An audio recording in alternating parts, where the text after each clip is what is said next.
అందరికీ నమస్కారం అండి. ప్రతి ఒక్కరికి సాయం చేసే గుణం ఉండటం మానవ సహజం, ఉండాలి కూడా. కానీ సాయం చేసే ముందు ఈ 5 రహస్యాలను మనం పాటించినప్పుడే మన జీవితం బాగుంటుంది. మన జీవితంలో ఏదైనా నీతి, ఒక అద్భుతం కావాలి అన్నప్పుడు తప్పకుండా ఈ 5 రహస్యాలు పాటించమని ఇప్పుడు చెప్పబోయే ఈ కథలోని నీతి. ఆ కథ ఏంటి, ఆ 5 రహస్యాలు ఏంటి తెలుసుకొని మంచి కథ మీతో షేర్ చేయబోతున్నాను. Welcome back to our channel positive vibes in Telugu. ఒక ఊరిలో ఒక వ్యాపారస్తుడు ఉంటాడు. ఆ వ్యాపారస్తుడికి బాగా సంపాదిస్తాడు. సంపాదించటమే కాదండి, అతనికి సాయం చేసే గుణం కూడా ఎక్కువే. ఎప్పుడు వచ్చిన దాంట్లో చాలా వరకు సాయం చేస్తూ ఉంటాడు. ఇతరులు ఎవరైనా కష్టం అని వచ్చినప్పుడు వాళ్ళకి తగినంత మాట సాయం కానీ, అలాగే చేతలతో సాయం కానీ చేస్తూ ఉంటాడనమాట. తన భార్య ఎప్పుడూ చెబుతూ ఉంటుంది, ఎందుకు ఇంతగా ఖర్చు చేస్తున్నావు, మనకు అంటే ఏమి మిగిల్చుకోకుండా మొత్తం దాన ధర్మాలనే చేస్తూ ఉంటావు, మన బిడ్డ ఉన్నాడు కదా, మన కొడుకు కూడా ఉంచాలి కదా, ఆశ ఏర్పరచాలంటే లేదు, అదంతా దేవుడు ఇస్తాడులే అని చెప్పి భార్య మాట ఎంతగానో అసలు లెక్క చేయడనమాట. అంటే అతను నేచరే అంతనమాట. సాయం చేస్తే బాగుంటుంది, సాయం చేస్తే గొప్ప పుణ్యం కలుగుతుంది అనే ఒక మనస్తత్వం కలిగిన వ్యాపారస్తుడు అనమాట. ఇలా భార్య చెప్తూ ఉంటుంది, అతను మాత్రం మాట వినకుండా అలాగే చేస్తూ ఉంటాడు. ఇలా చాలా కాలం గడిచిన తర్వాత ఒకరోజు తన భార్యకి బాగా జబ్బు చేస్తుందన్నమాట. అప్పటికి పాపం ఆయనకి వ్యాపారంలో నష్టం వచ్చి చాలా వరకు నష్టపోయి ఉంటాడు.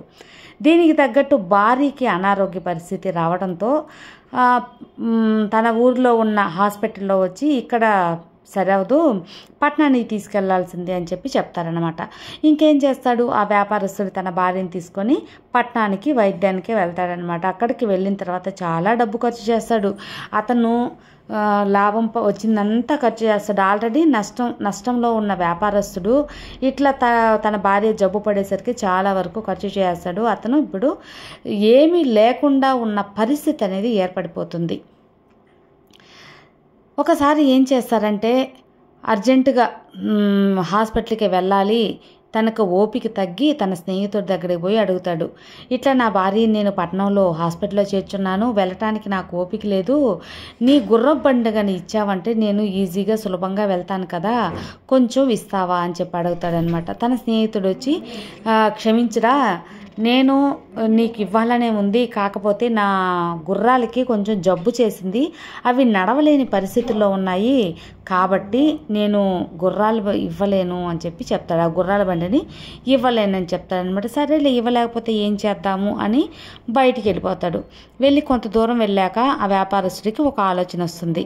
ఎలాగైనా సరే ఇతనికి దగ్గర గుర్రాలకి జబ్బు చేసింది కదా, తెలిసిన వాళ్ళు గుర్రాల బండి ఎవరిదైనా ఇస్తే ఈజీగా ఉంటుంది, అడగదామని చెప్పి మళ్ళీ ఇంటికి తన స్నేహితుడి దగ్గరికి వెళ్ళేసరికి అక్కడ భార్య అతను మాట్లాడుకుంటూ ఉంటాడు. తన భార్య చెప్తూ ఉంటుంది, ఎందుకు మీ స్నేహితుడికి అలా చెప్పావు, మన గుర్రాలతో బాగానే ఉన్నాయి కదా, ఇవ్వచ్చు కదా అని తన భార్య చెప్పినప్పుడు, మనకు ఇదే కదా బతుకు తెరువు, వాడి దగ్గర ఇప్పుడు డబ్బులు లేవు, వాడు కూడా ఇవ్వలేడు, కాబట్టి మనం వాడికి ఇచ్చేస్తే మనం ఈ పూటంతా ఖాళీగా ఉండాలి, మనకు డబ్బులు ఎలా వస్తాయి, వాడి దగ్గర నేను డబ్బులు కూడా అడగలేని స్నేహితుడయ్యాడు, అందులో వాడి పరిస్థితి బాగాలేదు కాబట్టి అందువల్లే నేను ఇవ్వలేదు అని చెప్పి తన భార్యకి చెప్తూ ఉంటే ఇది గోడ చాటుగా వింటాడనమాట. అంటే వచ్చే దారిలో వినిపించినప్పుడు తలుపు చాటుగా విని చాలా బాధపడతాడు. తన స్నేహితుడే ఇట్లాగా సాయం చేయలేదే, డబ్బు లేదు, తనకి లాభం రాదు అన్నప్పుడు నాకు సాయం చేయడానికి వెనకంజ వేశాడు అని చెప్పి వ్యాపారస్తుడు చాలా కష్టపడతాడు. ఆ దిగులుతోనే అలాగా ఇంటికి వెళ్ళిపోతాడనమాట. అలాగే ఇంటికి వెళ్ళి తన కొడుకుని తీసుకొని చిన్నగా ఆసుపత్రికి అనేది వెళ్తాడు. వెళ్ళిన తర్వాత ఏంటి అంటే, తన భార్యకి వైద్యం చేసే డాక్టర్ ఏం చెప్తాడంటే, ఈమెకి ఎంత ఖర్చు చేసినా కానీ ఇంకా లాభం లేదు, బతకటం కష్టం, కాబట్టి నువ్వు ఎందుకు ఇంతగా ఖర్చు చేసి ఉపయోగం లేకుండా ఇంటికి తీసుకెళ్ళండి అని చెప్తాడనమాట డాక్టరు. ఇంకేం చేస్తాడు, తన బిడ్డని తన భార్యని తీసుకుని ఒక ఆశ్రమంలో వస్తాడనమాట. పొద్దున్నే వెళ్దాంలే అని చెప్పి ఆశ్రమంలోకి వెళ్ళి అన్నం తీసుకెళ్ళి, ఆశ్రమంలో ఫ్రీగా అన్నం పెడతారు కదా, ఆ అన్నం బిడ్డకి పెట్టి తర్వాత భార్యకి తినిపించాలని వెళ్ళేసరికి భార్య చనిపోయి ఉంటుంది. ఎంతో బాధపడిపోతాడు. జీవితంలో అన్నీ కోల్పోయిన వ్యక్తిగా ఎంతో బాధపడిపోయి తన భార్యకి దహన సంస్కారాలు చేసేసి తన కొడుకుని ఒక అనాథాశ్రమంలో చేర్చి అలాగా అడవుల వెంట వెళ్ళిపోతాడనమాట. అలాగా అడవుల వెంట వెళ్ళినప్పుడు బాగా ధ్యానం చేసి ఒక చెట్టు కింద కూర్చొని చాలా మన కష్టంతో ఉంటాడు. గుండె నిండా బరువెక్కిన గుండెతో కష్టంతో భగవంతుని ప్రార్థిస్తూ అలాగే ధ్యానంలో ఉండిపోతాడనమాట. ఇతను మన కష్టంలో అంత కష్టపడి బాధలో ధ్యానం చేసినందువల్ల భగవంతుడికి ఇతనికి దర్శనమిస్తాడు. భగవంతుడిని అడుగుతాడనమాట, ఏంటి నాయన, ఏంటి నీ బాధ అనగానే అప్పుడు ఈ వ్యాపారస్తుడు చెప్తాడు, స్వామి, నేను ఎంతో మందికి సాయం అనేది చేశాను, కానీ నాకు ఒక కష్టం అన్నప్పుడు నాకు ఎవ్వరూ సాయం చేయకుండా పోతున్నారు. నా భార్యను పోగొట్టుకొని నా బిడ్డని అనాథాశ్రమంలో చేర్చే పరిస్థితి నాకు వచ్చింది.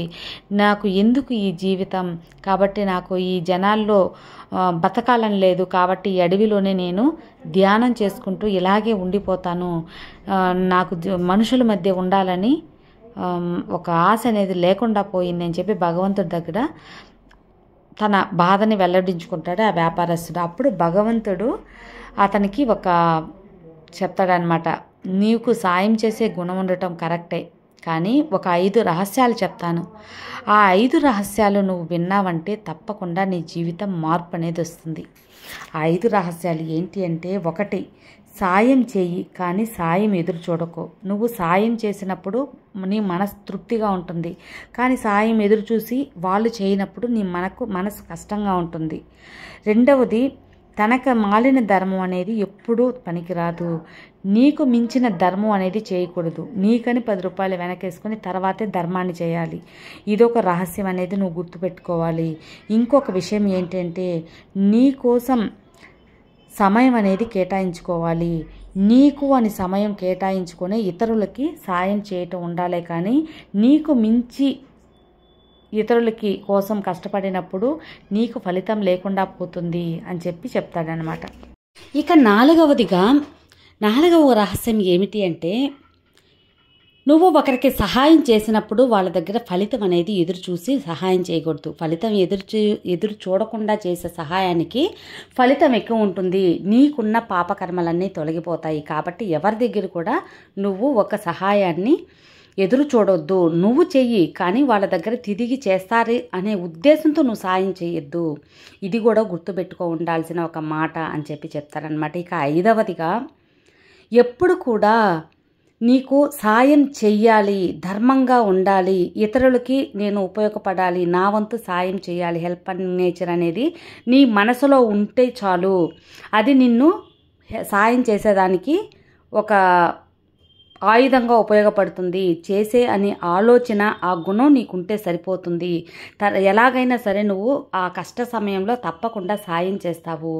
కాబట్టి ఈ 5 విషయాలను నువ్వు ఎప్పుడైతే గుర్తుంచుకుంటావో తప్పకుండా నీకు మంచి జీవితం అనేది ఉంటుంది. నువ్వు నష్టపోవు, ఇతరులకి నష్టం చేయవు, ఇతరులకి లాభం చేసి భగవంతుడి ఆశీర్వాదం కూడా పొందుతావని భగవంతుడు చెప్పి అదృశ్యమైపోతాడనమాట.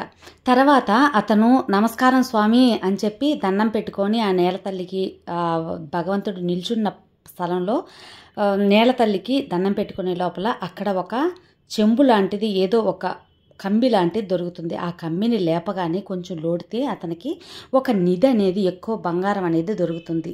దాంతో కొంచెం అమ్మి మంచి ఇల్లు వాకిలి అలాగే మంచి వ్యాపారం పెట్టుకొని మంచిగా లాభాలు పొందిన తర్వాత తన కొడుకును కూడా అనాథాశ్రమం నుంచి తీసుకొచ్చి తన వంతు సాయం అనేది ఇతరులకు చేస్తూ సుఖంగా ఉంటాడు ఆ వ్యాపారి. ఇది ఒక కల్పన కథేనండి, ఒక కల్పిత కథే అయ్యుండొచ్చు, కానీ ఇందులో నీతి మాత్రం మనం తెలుసుకోవాలి. భగవంతుడి రూపంలో వచ్చిన ఆ సందేశాలని మనం, ఆ రహస్యాలని పాటించి మనం ఎప్పుడైతే ఆచరిస్తామో తప్పకుండా మనకు నిధి లాంటి ఒక జీవితం అనేది దొరుకుతుంది. దాంతో సంతోషంగా జీవించవచ్చు అని తెలుపుతూ ఈ కథని ఇంతటితో ముగిస్తున్నాను. ఈ కథ మీకు నచ్చితే లైక్ చేయండి, మరి కొంతమందికి షేర్ చేయండి. కొత్తగా మన ఛానల్ చూస్తే సబ్స్క్రైబ్ చేసుకోండి. మరో మంచి వీడియోతో మళ్ళీ కలుద్దాం. అంతవరకు have a good day friends. Thank you for watching. Bye.